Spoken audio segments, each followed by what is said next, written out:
soak up the sunlight here. Sit down, dip down, take a little trip now. Hold on to your ass while we flip now. Life's about to get a little crazy, yeah. Come on, lady, let's make a baby. Making a scene, live an American dream. Life's about to get a little crazy. Hold on to my hand while we drift to the stars, and hold on to my hand while I play this guitar, 'cause I want you and me to be a little thing forever and ever and ever and ever, yeah. Sit down and dip down, take a little trip now. Hold on to your ass while we flip now. Life's about to get a little crazy. We gon' turn it up, y'all. Come on, lady, let's make a baby. Making a scene, living the American dream. Life's about to get a little crazy. Well, it's ready, y'all. Sit with me, smoke some weed, and breathe the sunny air.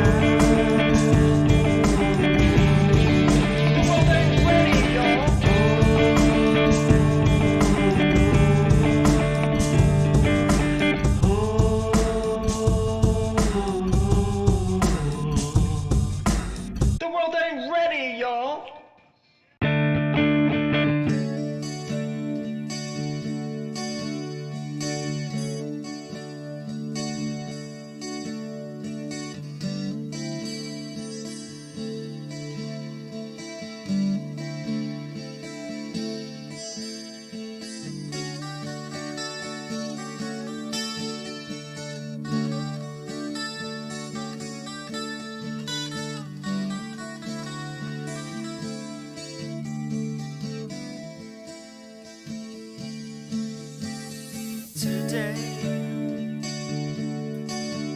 marks one of the best days, I think I have ever had.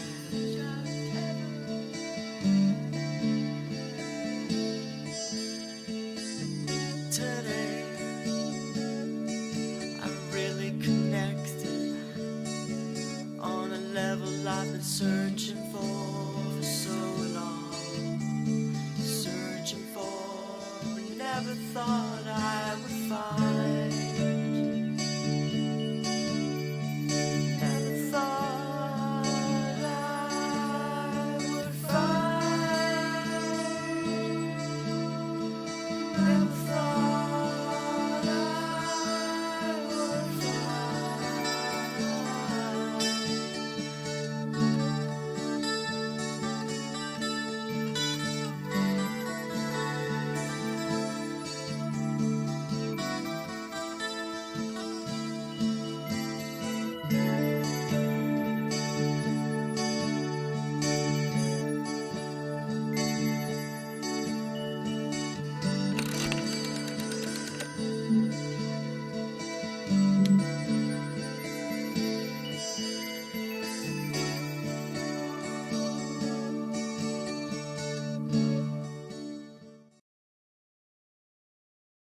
What's up, guys? Hey, everybody. Welcome to the Hoary Sheet Show. This is an episode of We Are Magical, and this is episode 1. Now, what is this going to be all about? Well, let me tell you. I'm probably going to cover, I'm going to cover several different stories in detail over a few different episodes that I'm titling We Are Magical, or WAM for short. So, here it goes. Basically, I have experienced so many things in my life, and I don't think a lot of people have experienced things like this. So I'm going to share some stories, and I hope that it strikes a chord with some of you guys. I hope that you realize that we can all do things like this that I'm about to talk about. I'm not some special guru and, magical person that you can't be. Like, This isn't anything like that. Like, I'm trying to empower everybody by sharing these stories. This isn't like an episode of me blowing my own horn or anything like that. It's, you know, I think that if I just keep all this to myself, that nobody will ever know that this stuff is possible. So I'm finally making a couple of episodes to talk about these bizarre sort of experiences that I've been through, and yeah, just kind of give it to you guys. So one of the first things I'm going to talk about is how I went astral. I think. Let me read my notes that I have pulled up here somewhere. Yeah. So the first thing in my description down here, it says I walked through walls 3 times and proved it without a shadow of a doubt to the person on the other side. So when I was growing up in high school, I didn't really like going to school very much. I really hated it. And I was discovering astral projection. If you don't know what that is, that's the process of leaving your body through conscious meditation or dream states, things like that. So I was learning about this stuff, and I wasn't sure if it was real. And for a couple of years in that period of my life, I did several tests to see if these experiences were just dreams, or if these experiences were actually happening and could be proven. And I proved it to myself several times, at least 3 times. One of these occasions, I left my body and went straight through the wall of my bedroom into my dad's room, and I saw him watching TV. But it was a strange ordeal. He was sitting at the foot of his bed with his feet dangling over the edge, and he was watching TV, looking up at the ceiling with his neck, because we had one of those ceiling-mounted TVs. And I thought that was really strange when I saw him sitting like that, because he's, there's no reason for him to be sitting like that. Hey, Near, how's it going? Share you soul, brother. That's what I'm doing, man. I don't know how much longer I'm going to be here, but I'm going to get a whole lot of stuff out that I've already gotten out in several different ways, several different other streams. But I'm going into extra detail on some of these stories, and I've really got a structure here. So anyway, when I got into that room, I saw my dad sitting like that. I was kind of confused, and I thought to myself, maybe I slipped into a sort of a dream state there and was no longer seeing reality the way it was. So I decided, let me go ahead and wake myself back up and ask him about it the next day. So I did that, and it freaked him out. It freaked him out because A, his door was closed and probably locked, and B, I didn't open it. He didn't hear me come in, and he told me like he had pillows behind his back. And I didn't tell him about the pillows that he was using to prop his back up while he stuck his neck like that to watch TV. So that was further confirmation for myself that that was a real experience, and it wasn't just something I got lucky with describing to him. Every part of that experience was proven to be a true and real experience for me. Then there was the time when I left my body and went to go see my girlfriend, and girlfriend at the time, or ex-fiance really, she was literally, I popped up in her room probably around midnight, 1 o'clock in the morning. She was buck naked on the bed. She had no sheets on the bed, no comforter or nothing. It was just like the bed, the mattress and that bed sheet. Like there was no comforter, no thick blanket. She was just completely naked, stretched out the whole bed. And I told her about it the next day at school, and that poor girl's face turned white as a ghost on me. She was genuinely freaked out about that. And I did a similar thing to a coworker of mine.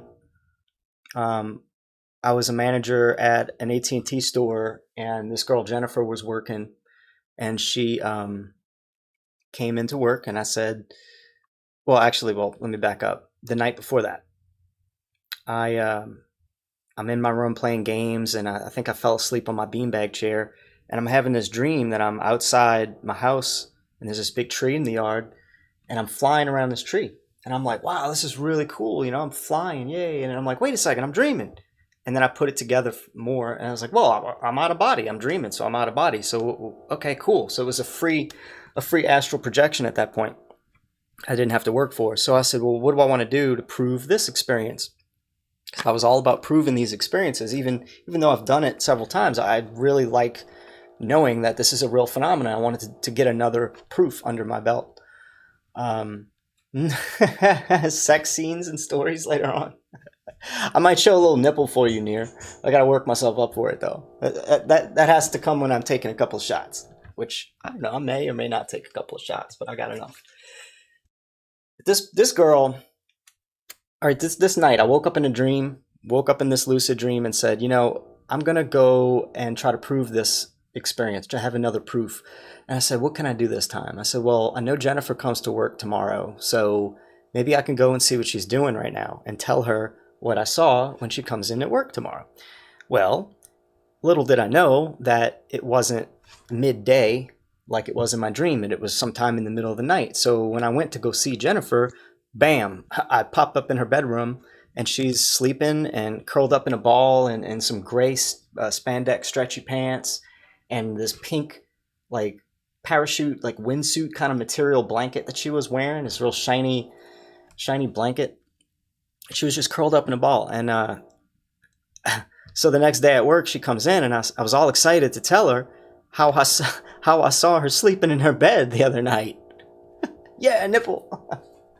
And I didn't think at the time how creepy I must have sounded, but she genuinely freaked out, and she asked to take an early lunch as soon as she got in, and she calls my girlfriend at the time and was like, hey, if I ever catch your boyfriend peeking in my windows at night, I will call the police. I'm just telling you.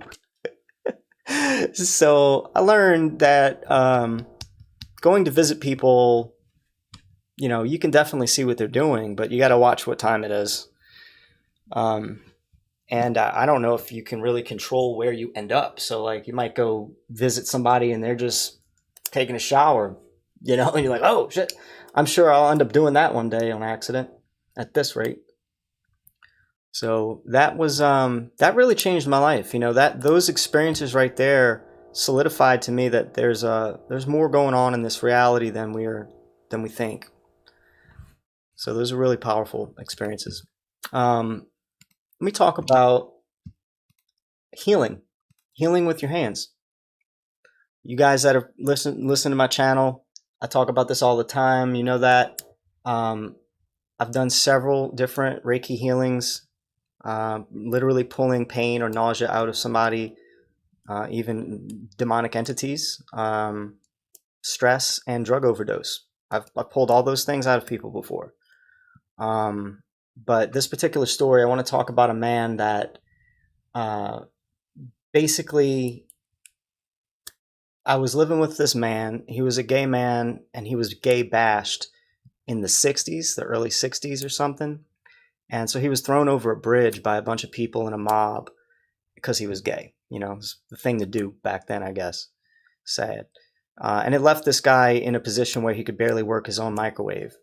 And I found myself in a position where I needed to move in with somebody, and he was a friend of the family, and so or a friend of my girlfriend at the time's family, and he took me in. I took care of him for a while. I scared away a lot of vultures that were coming to steal his medication and stuff like that. But one night he decides to go walk into the bar, a normal thing that he does, and he goes to get some beer, and he comes back with a 6-pack, and well, he's on his way back, and all of a sudden I get a knock from the neighbor on the door, and I open my door, and he's like, hey, George is laying in the pavement in the driveway out here, just bleeding from his head, like he must have fell on his way home. And I'm like, oh no. So we call an ambulance, we get him in a hospital, everything like that. For a whole week and a half, I stay with this man at the hospital, and his health is steadily declining. He's not communicating to anybody. He's not nothing. Like he's not conscious. He's not eating. His health declined for an entire week, to the point where one night the doctors came out and told us to start gathering everybody that we knew were his friends and get them to the hospital to say their goodbyes. So that was, supposedly his last night. He had double pneumonia in each lung. So that's terrible. This guy had cancer and I think HIV, so his immune system was just already shot. And the doctors, each let us go in one by one to have alone time with him while he was in there death breathing.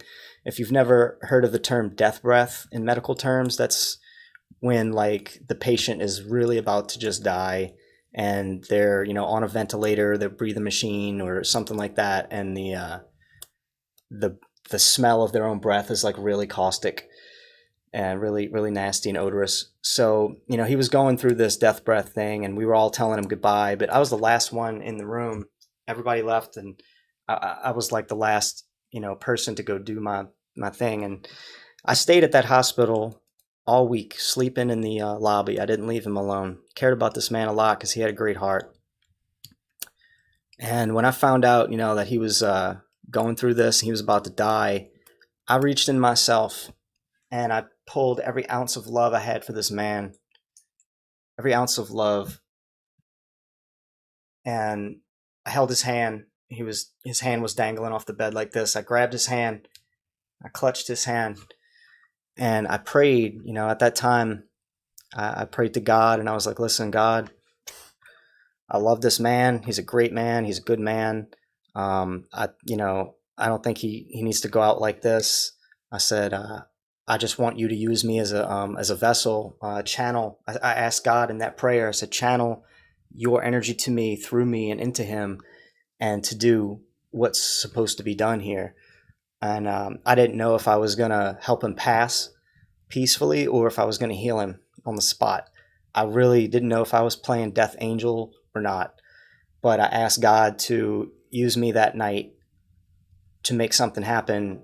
And I asked that he be better, but if that wasn't the case, I asked that he, I help him pass. So I get out of there. The next morning, I wake up in the lobby, and the doctors are flipping through their little notepads, like 3 different notepads, and each doctor's looking at each other's notepad, and they're like, "Is this the same guy? Is this the same guy that we got on these papers?" And they're like, "Yeah, it's the same guy. He's fully recovered. He's eating breakfast. He's joking with the nurses. He's being funny. He feels fine." So they moved him into a regular room that next morning. He was in ICU. He'd been there for a week, and after what I did, he made a full recovery and moved in with his mom in a nursing home within that next week. So what am I supposed to do with that? What am I supposed to think about that? I didn't give it a heck of a lot of thought until several years later. I'm a real skeptical person. And coincidence was a word I used a lot back in that time. Maybe it was a coincidence. So I kind of, stuck that in my belt for a while. Then, I realized that I can fix people's chronic pains. I had to move on to number 3, where I fixed a chronic knee pain from an injury for someone that lasted years, even though professional massages failed miserably, and I didn't even have to massage it to fix it. This was my aunt who was limping in pain for a whole year with a leg that she took a fall in the French Quarter in New Orleans. Some of the streets are really bad up there, so she fell, busted her knee, and she was trying to get help from the city to get massages and whatever medical stuff taken care of, and nothing was working. Nothing was working for her. So, she even had her son's fiance or whatever at the time was a massage therapist student, and so she was using her to get college course credits, massaging her knee to help it, get therapy, and it wasn't working for a whole year, right?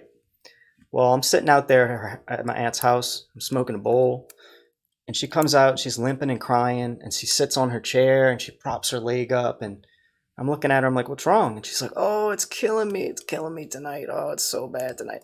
And I was like, "You know what? Can I try to help with this? Can I just see if I can help?" And she's like, "All right, yeah, whatever you think you can do." I said, "Okay." So I reached over and I just pulled it out, felt for it, felt all the hot tingling mass that was stuck reached, started yanking it out, started scooping out that thick, stagnant, energy. And I started putting in some more white light energy in there, and some energy from her thigh that was healthy. I moved it and smeared it over to that knee area. I just got the energy back in that area. And I asked her how you feel, and she said, "Oh my God, it doesn't hurt anymore." I said, "Okay, cool, great." And she was like, "Wait a second." She's like, "No, I don't believe this. So she gets up and she goes and puts a leash on the dog. She's like, "I'm gonna go try to walk the dog. I'm gonna go see if this really works." And she walked all the way around the block for about an hour and comes back and she's like, "I'm fine. My knee feels great. It doesn't hurt at all. I walked the whole dog all the way, fixed it for a whole year." Massage therapy couldn't even do it. Again, I used the love that I had for my aunt and I channeled it to her knee pain and fixed it. I've broken a fever for someone a country away. I had a friend posting on Facebook. This is number 4 on my description if you're following along with the list. Number 4, a friend of mine was posting on Facebook. She has a real bad fever. She can't move. She can't do anything. It's been day 3. She's bedridden. And I care about this person a lot. She's a real sweet person.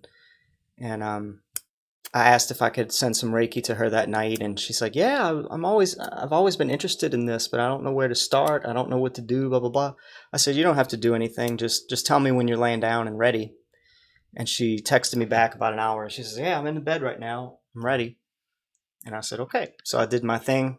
About 5 minutes later, I asked her, "How you feel?" She says, "Actually, I feel good. I feel like her words exactly were, I feel like my bones are made of iron." And I was like, "Oh, cool. All right. Let me know how you feel in the morning, And she texted me back at 7 a.m., 6-7 hours later. She says, "I feel great. I'm perfectly fine. My fever is gone. I have energy. I'm up and moving. I feel great." She was all the way in the Philippines. All the way in the Philippines, dudes. That's a long ways away.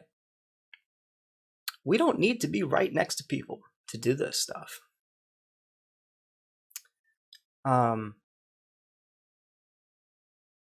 It's all about channeling love. It's all about channeling love. You have to have an understanding of love like I do to be able to channel it to just anyone. Even people that you don't particularly like, you still have to be able to feel love for those people. That right there was my longest distance healing. I've healed several migraines for a friend of mine in Australia, all the way from the US, at least twice. And I help people in other states here in the US. I've lost count how many times I've done a distant healing now. Nice stories, dude. I also do these treatments to my girlfriend and cat. Oh, cool. You do the Reiki stuff. You Reiki your animals and girlfriend. That's cool. Yeah. Reiki can definitely be translated into tantra, and sex and things like that. Tantra, Reiki, almost like it goes hand in hand if you know.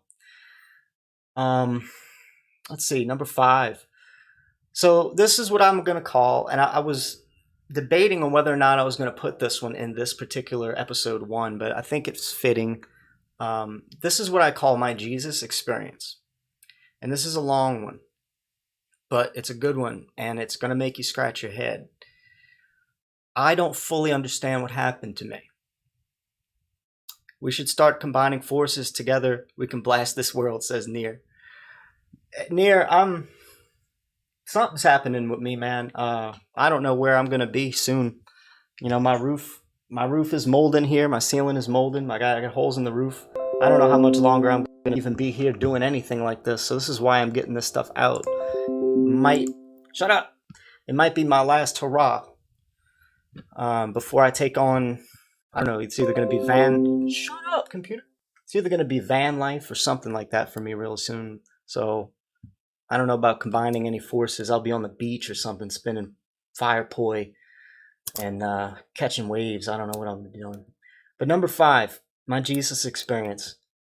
I wrote down, I experienced literally knowing everything about everything.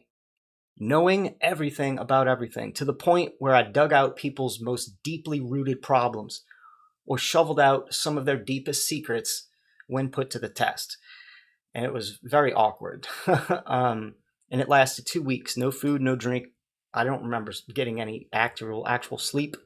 I don't remember doing any drugs to get to that experience, like I did maybe before that. So let me get to it. Let me start the story for the first time at the very beginning.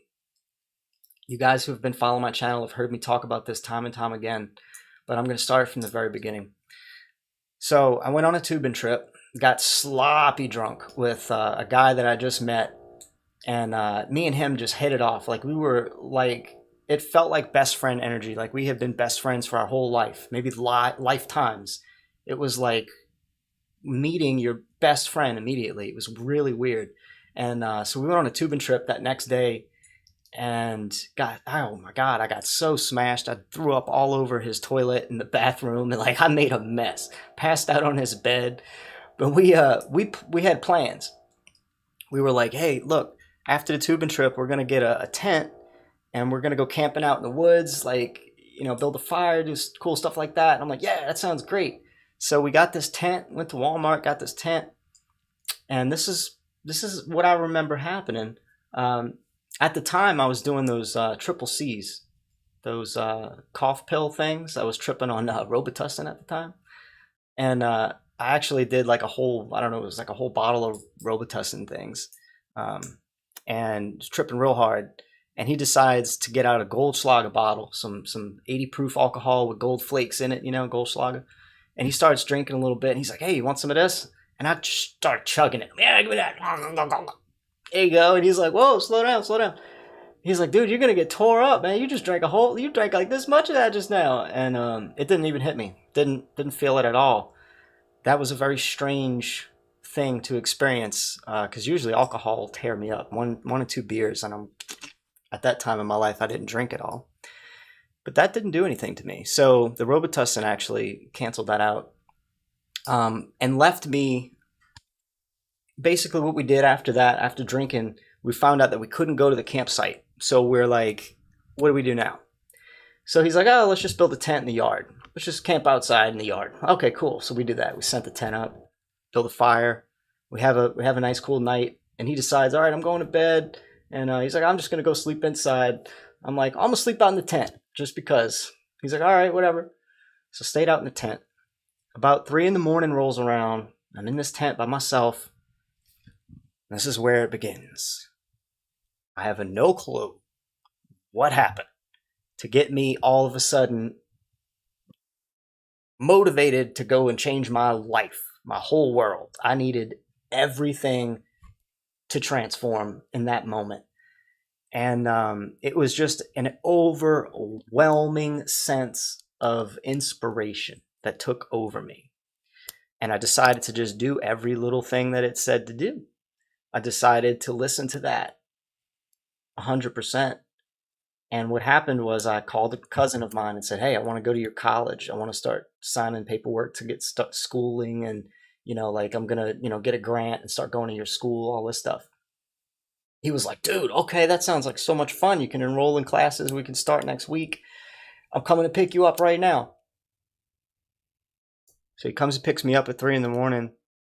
And I was fine. I sobered up at that point. I was sober. So I thought. Robitussin doesn't last 10 hours. This was like the 15-hour mark. He picks me up. I go to my college. I go to college with him. And he's like, all right, man, you know, get settled and everything. And this is when I just wasn't myself anymore. I don't know who I was. I don't know what I was. But I started walking around the college and I started giving people money. I started giving out my money. I started going to ask people, what do you want in life? And they were like, what do I want in life? Like, who are you? Right? And I was asking them, what do you really want out of your life? And they would tell me something and I would snap my fingers and I was like, okay. And I'd move on. And I was doing this to people all over this college to the point where I got a nickname. So I did this for 3 days straight, walking constantly, nonstop to all kinds of different people all around campus. And everybody knew about me. To the point where it got back to my cousin. He was like, dude, what are you doing? Like, you haven't slept? You've been talking to everybody in the whole school. Everybody's like asking about you. And now they know that you're my cousin and they're asking me what's up with you. And I'm like, dude, you're like, I don't know what to do with you. And I'm like, okay. And he's like, so let me take you back to your aunt's. You're acting weird. And I'm like, all right. So I went with the flow. So I go to my aunt's and I'm at my aunt's house. And to keep in mind, while I was doing that at the college, I had a piece of paper. I was writing down stuff. I was scribbling notes that I was downloading. And I didn't know at the time that I was downloading anything. I was just like doodling.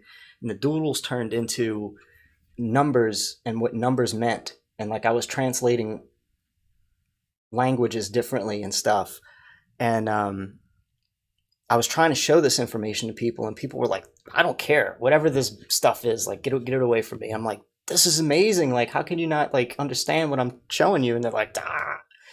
So people were getting annoyed by the things that I was trying to share to them, to the point where my cousin was like, dude, you got to go. So I get over here to my aunt's, and my family for an entire week didn't know what to do with me. I wasn't eating. I wasn't sleeping. I wasn't even peeing or pooping. I was like sitting in one spot, Indian style, with my fingers like this and my eyes closed for hours upon hours. And when I would open my eyes, like somebody would be looking at me. Like I'd have people staring at me just doing that. And I would know exactly where they were. I'd just be like, pff. And they were like, oh, I thought you were sleeping. I'm like, no, I'm fully awake, attentive. I had energy. Had so much energy. I didn't need to sleep. I wasn't eating, so I wasn't digesting food, and my body had nothing to do. I don't know how I was able to survive without water. I wasn't thirsty. I wasn't hungry. As I was sitting there meditating, I was just thinking and thinking and thinking, and I reached a state where I realized that anything I wanted to know was immediately available to my consciousness. It was a transition into this state of being where I felt like I could do anything. I knew everything and could do anything. And I had to like really watch myself because I couldn't human very well at that point anymore. Clothes were not something I wanted to wear. Clothes were a limiting factor. So I began to just take my clothes off and just be naked all the time. My family really started freaking out when I would go outside in the yard like that. They were like, get back inside. What are you doing? And I'm like, what? Why do we have to wear clothes? And they're like, no, get inside. You know, so once it got to that point, they started getting real concerned. And that's when they called my mom, and my mom was like, he's not eating? So she came over, and I remember one part of this experience where my family was talking amongst each other, and they're like, he says he knows everything. He says he knows everything about everybody and everything. And somebody made the comment, oh, no, he doesn't. He's full of shit. And I looked over and I was like, oh, am I? And they all looked at me. And I'm like, so are you asking me to prove it? Because I don't really want to. But if you think I'm lying, I can prove you wrong. And they were like, yeah, prove it. Tell us something about us that you don't know, that you have never heard from us, and that we've never told anybody before. And boy, I let that cat out the bag, and it was something that only they knew about each other, and they all knew it, and they never told anybody, and they were freaked out. Like, my aunt was like, come here. She grabs me and she starts yanking me down the hallway, and she's like, bro, shh, just quiet, just don't stop, just stop talking. And I'm like, so I was right? And she's like, yeah, you were right. I'm like, okay, so y'all believe me? Yeah. And then she turns around, she's like, look at his poster of Jesus on the wall, and she starts telling me about religion and God and everything. And she just had like a conversation with me I don't fully remember, but she stopped me from letting the cat fully out of the bag. And that's when my family knew something was really going on with me. I started to talk to my mom, and I started to dig things out of my mom that she did not want to talk about. Things from her past that made her mad or angry or self-conscious. I was digging these things up and asking her, let's deal with it. Let's talk about it. Let's heal it. Let's go through this barrier. Let's get that gunk out of you and talk about it and heal it, purify it. And she was like, I don't want to. And she was chasing me around the frickin' living room with a flip-flop. She, at that point, she was having panic attacks because of the things that I was digging out of her soul. She was having literal blackout. She was starting to pass out. She was breathing heavy. And I was feeling her passing out. Like, I was connected so much to her that when she would be doing this, going like that, I started feeling like, the only way I could explain it is if it sounded like every jet in the world, every train in the world, every loud locomotive vehicle was inching its way closer to me from every angle. Like, imagine like 100 trains going 100 miles per hour down a track, and there's a track going through every intersection of your brain. And jets, the same thing. Jets. Everything was about to smash into me. Everything was about to smash into me. And that's when I would have to shut up. And I would stop speaking the words that I was speaking to my mom to make her panic. And when I shut up, she started feeling better. And those sounds and those feelings went away. But there was still more to heal. So I'd start going at it again. And she would be like, and I kept repeating it. And she eventually started chasing me with a flip-flop. She chased me outside. And I jumped an 8-foot fence, like a boss. I'm talking like this fence that I have to put my hands about this high up to jump and usually pull my whole body over it, which is something I can do, but it's a hell of a lot harder than it was that day if I try to do it. I just jumped it straight up. Boom. My feet didn't even touch the side. Like, I used my hands to get up, and I threw my whole body in that same momentum straight up and over it. And landed on the floor and just kept walking. I told her I'm just going to take a walk. She was freaking out. She's like, where are you going? Where are you going? I said, I don't know. I'm just going to go walk. And I was led to different places. I was told to go left. I was told to go right. I was told to go straight. I was told the directions to go until I went down this dead-end road. And all of a sudden, I was extremely thirsty. Out of nowhere. First time I needed water. So I thought about, well, should I go get a garden hose from that house right there and drink some water? And the voice said, well, if you do that, you're gonna have to deal with A, B, C, or D as possible potentials for that action. Either a neighbor is going to see you go to that house and call the police, or the person in that house is going to come and catch you, and it's going to be awkward, and they might call the police, or all the different scenarios. Like I said, I knew everything about everything, so I knew that if I did that, all the possible things that could happen. And I decided against that. Instead, I decided to ring a doorbell and see if they would answer first. And I didn't get an answer. So I turned around and started walking down the street. Well, that's when the neighbors saw me ring that doorbell and said, hey, what do you need? And I told them, I just really need a glass of water. If you can help me out with a glass of water, that'd be fantastic. I'm so thirsty right now, and I found myself on a dead-end road. And he's like, I'll be right back. He goes inside, gets a glass of water. He comes out. What's up, Mark of Melbourne? Yeah, man, I was being possessed by the Holy Spirit for about a 2-week period, and that's what I'm talking about right here. This is the full Jesus experience. And so the guy comes out and he says, "Can I pray for you?" He hands me the water and I start drinking it. Yes, I said, "You can pray for me if you want." And he said, "Because you remind me of my son. And my son is a Satan worshiper, worships the devil." Okay, you're sure you can pray for me. So he prayed for me. And I asked him, "Is there anything I could do for you?" And he said, "No." I said, "Is there anything in life that you want?" He couldn't answer that. And I was like, okay. And we parted ways. Why was I led down that street to that man? Oh, by the way, he said he was a preacher at the local church. So he was a priest. So I was led down that dead end road to go get water from a door that never answered me. And the priest comes out to pray for me. Get to the sex part already, says Near. I don't understand what happened there. I don't understand what that experience was for at all. When I got back home, the police were all around and they started walking up to me and they had handcuffs in their hands and whatever they said to me, they expected me to respond back in such a way that they could allow handcuffs to be put on me.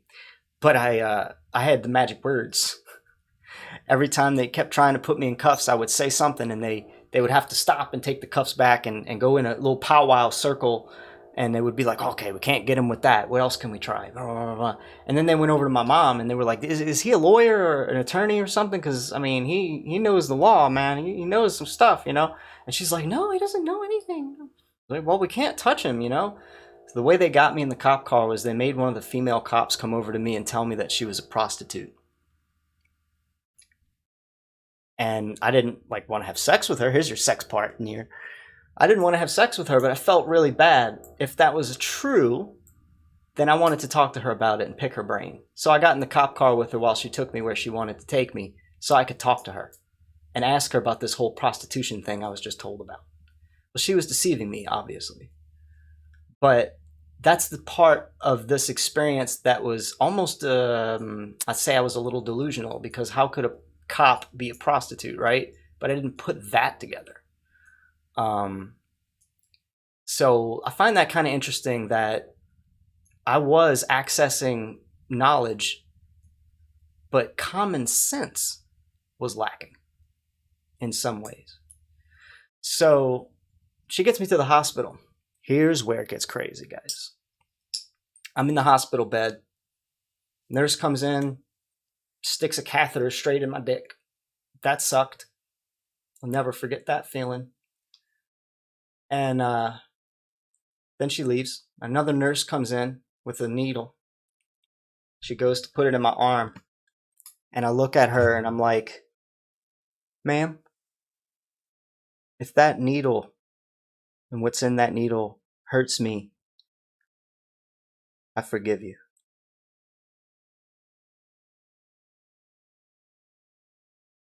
She couldn't do it. She's like, "Oh, nope, no, I ain't doing it." She goes out. Another nurse comes in. Same thing. "If that hurts me, I forgive you." Looked dead in her eyes, sincere from the heart, told her that she couldn't do it either. "I can't do it. I can't do it." She was hysterical. She was crying. I could hear the nurses outside the door crying. There was I sent 3 or 4 of them out there, and all of them were huddled. "I can't. There's something about him. I just can't do it. I can't do it. I can't." Another one comes in. Her eyes were black as coal, black, solid black eyes. No soul. I tried to look into those eyes, and she didn't look back. She just stuck me. And I was like, "If that hurts me, I forgive you."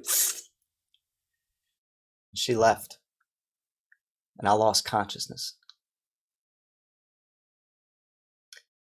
Still to this day, I don't know what was in that needle.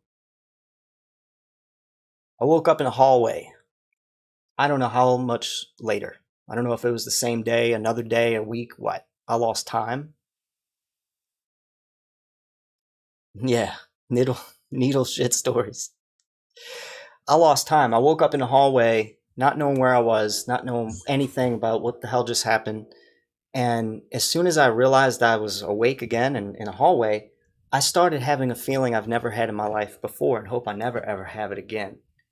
It felt like my entire body was just grabbed a hold of and twisted. And it was twisting and twisting and twisting and twisting my entire soul within my meat shield prison. So what that made me do, it made my fingers start bending, it made my neck start twisting, it made my tongue start curling in my mouth. A nurse was walking past me at the time I was having this little episode, and I couldn't even speak. I could barely speak the words, help, help me. Nurse didn't even care. She just looked over, rolled her eyes, and kept fucking walking down the hallway. That's when I knew I was in a bad place, and I needed to leave. So I went to the office thing, the little kiosk, and I was like, how do I get out of here? I'm ready to leave now. And they're like, oh, you can't go nowhere. What? And then she grabs the phone, she goes, security. Get security over here. Two huge guys. I'm talking, they're as big as football linemen, 300, at least 250 pounds each. But I'm going to say more, almost 300 pounds each. So about 500-600 pounds of man, two men, approach me. And they're starting to tell me, go ahead, you got to go in that room over there. And I'm like, no, I'm not going anywhere. I want some answers. I want to get out of here. And they're like, no, you got to come with us. So they grab my arm and they start pulling me, but they can't. They can't move me. They try to pick me up. They both grab an arm, they grab a leg, and they start. Couldn't lift me. I was like a stone statue magnetically attached to the floor, if I wanted to be. And I wasn't mad at them for trying to forcefully move me. That wasn't a part of my thought processes. I wasn't upset that I wasn't given permission to leave. I was just very curious at what all was going on. And it was their job. I knew that they were just doing their job. So I couldn't get too upset at them for doing what they were doing. And I didn't get upset at all. I just knew that they were grunts doing what they're paid to do. Little pawns in this chess match. And then I realized, I had this strength. They were trying to shove me in a room, which I turned my back to them, and I put my hands over the threshold of the door, and I, like the right side of the door frame and the left side of the door frame, and I extended my elbows, and I stuck my feet out, like so, like in a frisking manner, like if somebody's going to frisk you and you're doing this on a wall. I was doing that on the door. And they were trying to shove and push and bang my elbows, like they were trying to, bend my elbows. They were hitting me, trying to shove me, pick my legs up and shove me. They couldn't move me. They couldn't do it. Huge guys. And they were sweating. There was beads of sweat rolling down their face. And they were looking at each other and they were going, dude, why can't we move this guy? What the fuck? They couldn't figure it out. I had superhuman strength. And I told them, look, I know you guys want to get me in this room. I know that you want to poke me with a needle. I'm going to let you do it, but if it hurts me, like, I forgive you. And they didn't care about that. As soon as I let my strength go, dude, we all flew in that room. Like crashed into the wall together, like three of us, like 100 miles per hour. I mean, that's how much pressure they were trying to move me with. And when I released, we all flew in that room. They all crashed on top of me and they stuck me with the needle and they walked out.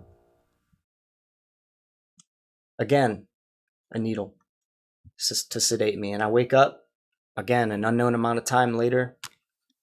And I'll save you the rest of the stories of what I experienced in there. It does get a little weirder. But when I was leaving, my mom come to pick me up. And we're driving out of that place. We're going about 60 on a 55 road. And I told her, slow down. She's like, I'm only going 60. I said, no, slow way down. She's like, no, I'm not going to slow down. I said, do it now. Do it now. Okay, fine. And she slowed down all the way to about 45. Well, the car ahead of us, immediately when we slowed about 3 or 4 car lengths behind it, this car tire pops. The back right tire just goes in, and it starts swerving and left and right, left and right, left and right, boom, and then it hits the guardrail on the right side and almost flips over completely. My mom just looks at me. I look back at her, and I said, "Thanks for slowing down." That was really a turning point for my mom and my entire family. Seeing me like that, seeing me go through that experience, me verifying that I was legit, by, like, uncovering some of their deepest, darkest secrets and slapping it right out in the open, and they freaked out. Like, they knew that something had taken over me, something was happening to me that was very different and not something I'd ever experienced before. And that solidified it with my mom when I did that. And so now my family, ever since that experience, looks at me very differently. They don't think I'm freaking crazy. And I'm still trying to figure out how I was able to achieve that 100% psychic awareness, superhuman strength, speed, all that. My mission in life right now is to figure out how to get back to that consciousness. And I think fasting is how to do it. I think fasting is definitely the number one thing. The second thing I think that's going to get you to that spot is to fully listen to the voice, and it doesn't matter what it's telling you to do. I think that if you just do it, whatever it says to do, you do it. I think it's going to slowly start integrating into your soul. If the Holy Spirit, let's call it, the Holy Spirit sees that it's talking to you and you're doing the actions and you're doing everything, as you keep doing it, it will integrate into you and give you these powers until you end up like I was, walking around naked in your front yard, trying to fix everybody's problems until they stick you with a needle.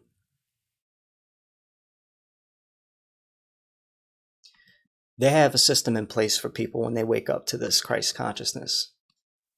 And it involves sticking you with a needle, making you go back to sleep, shutting you up, putting you in a cage. It involves all of that. I've been through it. So I wanted to share this story in full for everybody, because I know that y'all have been getting bits and pieces of it. And I know some of the things I forgot to mention in that story. Once my family saw me drawing on a piece of paper, I was drawing a picture of Jesus' face. Dudes, I don't draw, all right? It's not a thing that I really do. I don't draw very well. Like, I drew this my last mushroom trip. You could see it's stickmen. Stickmen. I drew a perfect portrait. I don't draw faces. I don't, terribly if I did. But I actually drew such a portrait that it freaked my aunt out. She's like, it was a spitting image of Jesus, sketched in pencil, and it freaked her out. Really did. I wish I had access to that. All my paperwork was taken. It was lost. Even that notebook that should have been here is gone. All my numbers mean this, words mean this, letters mean this, translations gone. I was starting to decode numbers and the alphabet in a way that who knows what I was doing with that. But I felt 100% like I was God in the flesh. It was bliss. It was ecstasy, 100%. Everything was good in my life. Like, I needed nothing, no food, no water, no sleep. I needed nothing. I just wanted to walk around and help people, figure out what made you sad and fix it. That's all I wanted to do. What made you angry and fix it and love it. I'm trying to actively get back to that state of consciousness, and I'm going to be going through a radical fasting coming up after my surgery. I'm getting surgery on the 25th. Nothing major, don't worry. And after that, I'm going to be fasting for, I'm going to do a, I'm going to do a parasite cleanse with the boo stuff. I have this boo dirt, this black fulvic acid, organic, whatever the hell it is. I'm going to try to do a detox, heavy metal detox and parasite detox, parasite cleanse with it. And then I'm going to go hopefully a whole week without food, maybe just water. I don't know, but I think having no food is going to be really key to getting put back into that state. So anyway, now you know the story. That's my mission. We are magical, powerful people. I'm trying to figure out to what extent. But I appreciate you guys being here for my journey. As you know, I'm open and real and raw, and that's who I am. You know, I don't wear masks. I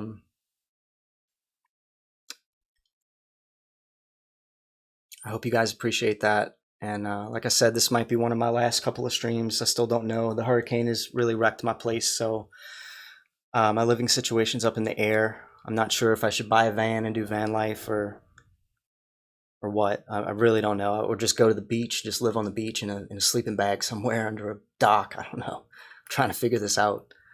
But if you want to support me or anything like that, you know, the links are in the description of the video. $1 a month Patreon goes a really long way for somebody that, you know, might be living on the beach. The Patreon supporters that I have right now are the reason why I have my phone turned on. So I appreciate that. And that will, you know, continue probably for a while. So I appreciate you guys who are Patreon supporters. And that's it, guys. You know, I'll do another episode soon, probably tomorrow, and I'll start going down and talking about starting on number 6, the times when I experienced superhuman strength equating to roughly 4 or 5 people. I hit on that in today's story, but that was a completely separate experience where I experienced superhuman strength. So you know, I've done that twice. Unexplainable, because I'm only 5'3", 115 pounds. There's no reason 2 grown men or 4 grown men can't hold me down or pick me up. There's no reason for that. This was a supernatural thing. Something was in me, something was protecting me, and I think it was protecting me from their evil. This was a good versus evil thing. This wasn't about muscle and brawn. This is why I keep trying to tell everybody, you know, love is powerful. Love is very, very powerful. Unconditional love is the answer to the world's problems. You have to know how to love a murderer. You have to know how to love a rapist, a child molester. You have to know how to still love and want to love the bad parts of people out of them. A lot of people don't know how to even start with that. So, you know, hopefully my voice is heard. Hopefully it strikes a chord with somebody's soul. Hopefully some of these stories inspire some of you. And thanks for listening. I'm going to go ahead and end this one here at the perfect hour mark. That's good for me. Thanks for joining me, Near and Mark Melbourne and whoever else is still lurking in the chat. The journey is cool. Keep it up. Thanks, man. Love you guys. I'll be here soon enough for the next one. I'm here to change the world. Who's with me? Fighting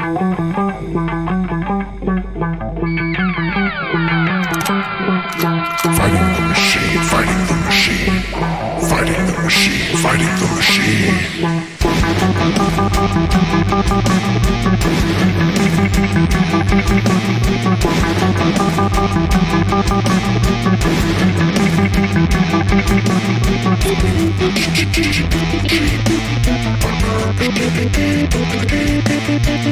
Horishi Show. Take the red pill. Take the red pill. Horishi Show. Horishi Show. Take the red pill.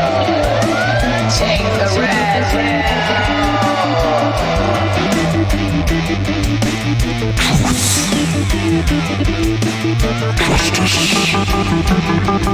Justice. Power.